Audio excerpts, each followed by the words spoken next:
poverty is passed on. It's taught in your families. And middle class is taught in families. And so the people right now who are sitting at home, who are struggling financially or worried about money or unhappy, they may be making a lot of money, but unhappy with what they're doing, it was probably taught to you. You know, your superego was taught, get a job, work hard, or you'll never be rich, or the rich are evil, or whatever. And until you change your mindset, Correct. Money won't help you, right? Correct. And we see that with people that win the lottery, people that make more money, they still have the same problem. Right. Because they have that poor man's soul. Correct. If you're poor, you'll always be poor. That's really hard for people to Yeah, understand. the money will disappear that fast. Just like most pro athletes, they make millions of dollars, and but 65% are bankrupt 5 years later.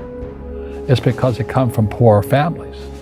Now you tell them that, they get very angry at you. It's the rich fault. It's you guys ripped me off, and government ripped me off. But unfortunately, what Mr. Lipton was saying, it's passed down genetically. That's the frightening thing. And it's interesting when you commit to something, little gifts just start automatically showing up. It's a phenomenal thing. It's happened my whole career. When I fully commit, somebody will bring me something. Okay. And then keep your eyes open. And by the way, the package may come wrapped in a package you weren't thinking about. Hard work.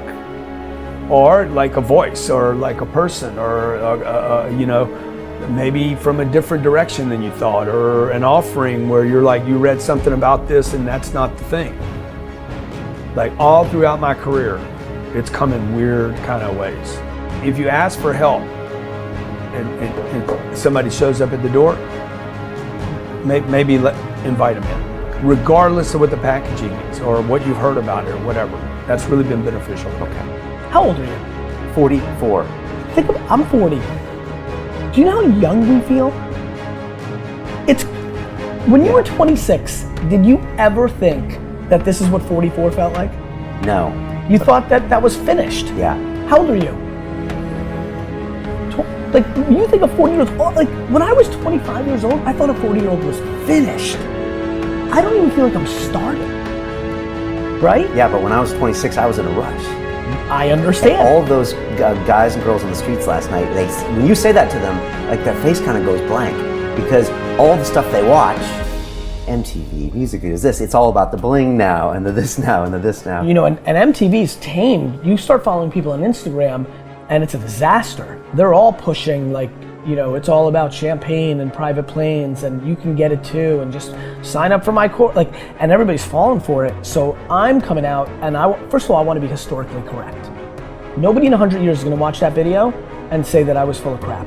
I like that, right? Number two, I want my legend to grow. I'm always fascinated by politicians and world figures. Like Winston Churchill, his brain continues to grow, right? I want that. When I'm dead, I want to be in the ground at peace knowing my legend's growing. I want that. I want that in the business world. And so I'm giving real advice, and real advice looks like this. When you're 19, and you can spend 7 full years learning your craft, meeting people that are mentors, being patient, and you wake up, and when you're 26 years old, you have your entire life in front of you, and you've done great foundational work to go on and then be successful.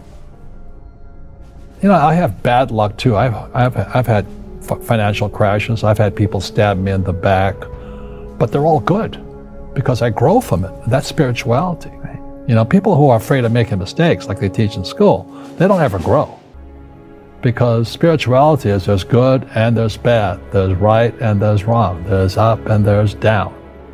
Most people only want to be right. They only want to be positive.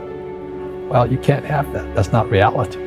And the average person, the reason they're poor is they haven't failed. They play it so safe. They haven't made any mistakes like they're taught in school. That means they don't learn anything. That's why the school system's actually fundamentally corrupt. It's anti-education. Don't make mistakes and don't ask for help.